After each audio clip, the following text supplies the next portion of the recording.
I have been seeing this all over TikTok, but I originally saw it on Facebook Reels, and then I went to TikTok and I've seen it everywhere.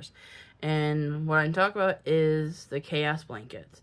Colors you want, what stitches you want to use, and then how many rows, and then basically you let fate choose what it's going to be, either be spinning a wheel, or picking the colors at random and the stitches at random, or rolling the dice. I told my husband, can you pick out 10 to 12 colors, because I was either going to use a 10-sided die or a 12-sided die.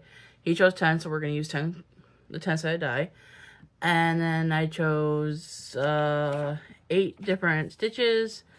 And yeah, we're just going to let dice decide the fate on how this one's going to turn out. I'll show you the colors that he chose.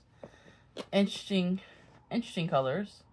They do look better in person than they do on the camera, which is usually how it goes. This is the lady that I originally saw on Facebook, and this is the one I took a lot of inspiration. Like, even this kind of looks like hers, but a little tiny bit difference. But I really tell she does hers, so that's the other one I seen on TikTok. So we're gonna get the dice.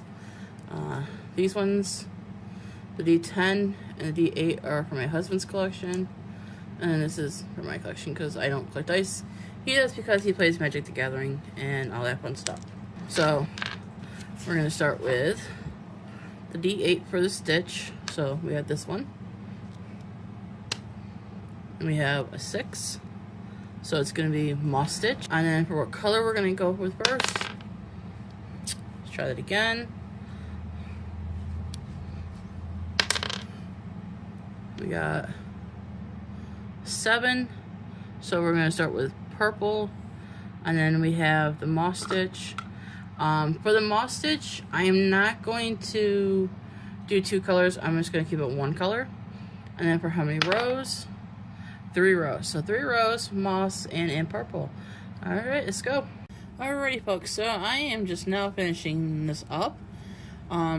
Took quite a trial and errors, but I finally got it right, and I have to say it looks pretty good. I like the moss stitch being done in 2 colors or solo colors. Either way, it looks nice. And then, let's see, for the last one, you're supposed to do it in this little gap. I like to do it in one of the chains. Just to me, it makes it look more uniform.